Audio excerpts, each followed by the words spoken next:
So I had a solo guitar gig last night, played for about 2 hours straight. Could have been 2 shorter sets, but instead I just played all the way through. My fingers are kind of sore today. And I just wanted to get on here and share some thoughts that came to me this morning. I posted the set list in the post section of my channel, so check it out if you're interested with the tunings and stuff. Anyway, so as many gigs as I've played, and I've been playing for a while, and I've led rock bands and played solo. I led bands as a singer, played in duos, trios, etc. Live performance has never really been my thing.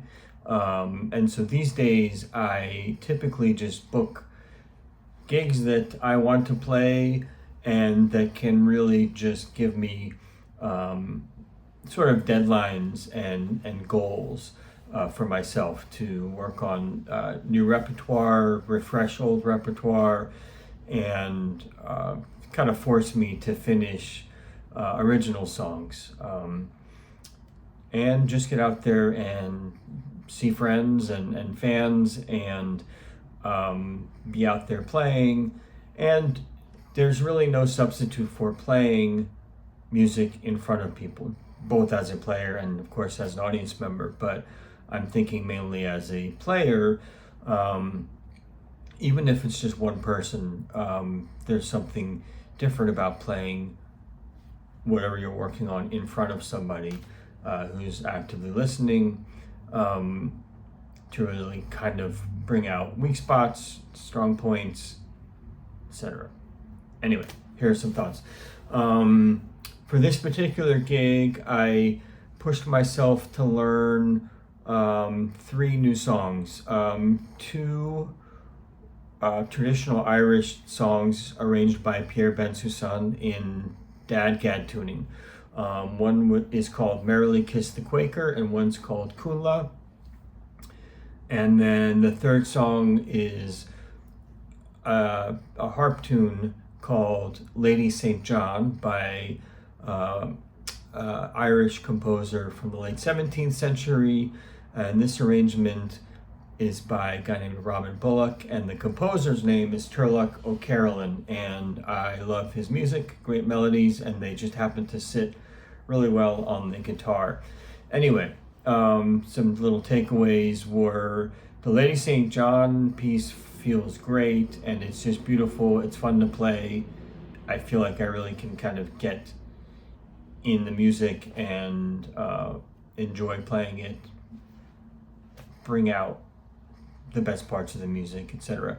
The Bensusan arrangements are tricky, and they're fast. They're both jigs, and it's a medley, so we kind of play both back to back.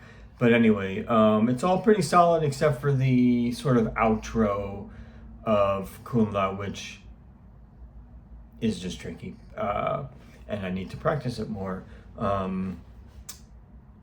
So that was kind of good to like feel it sort of fall apart at a certain point, but like I kind of knew it was going to, but I went for it anyway, and now I'm just back to the practice room. Secondly, there are a few original songs of mine that require me to play like a bass part with my thumb, right hand thumb, and sometimes that's like a drone, sometimes it's like notes that are moving, but the improvised sections, I need to kind of play the bass with the thumb, but then also feel freed up to play more like lead improvised things with the other fingers. So I realized I need to work on just relaxing more, and I realized I need to just work on relaxing more, and instead of just lots of notes, really concentrate on keeping the groove with the bass, the thumb, and creating interesting melodic lines, and again just feeling that flow and being able to improvise the way I want to, while doing 2 or 3 parts at the same time. Third, I've been playing a medley John Renbourn arrangements in open G minor tuning. First tune is called Lament for Rowan. The first tune is called Lament for Owen Rowe O'Neill. This is also a O'Carroll melody that John Renbourn arranged. It's gorgeous.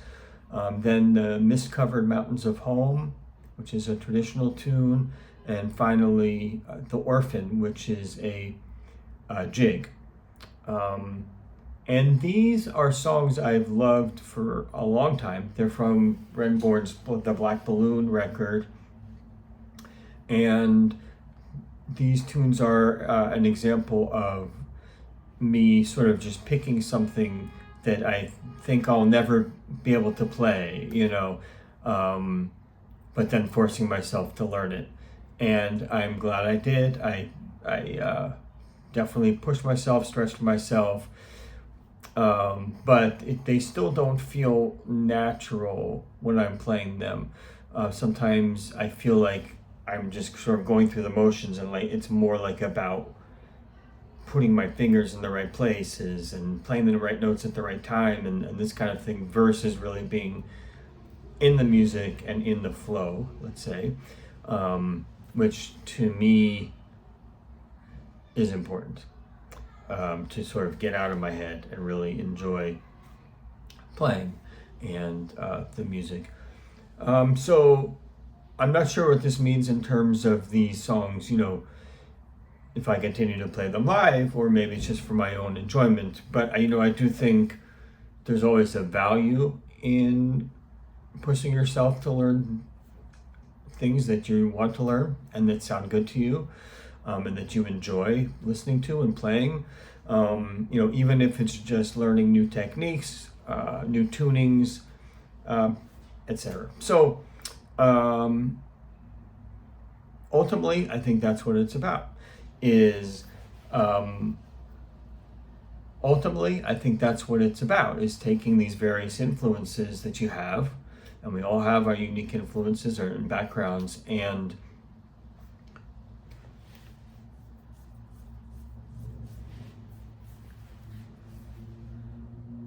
so ultimately, I think that is what it's all about, is taking all these various influences that we all have and our unique abilities and backgrounds and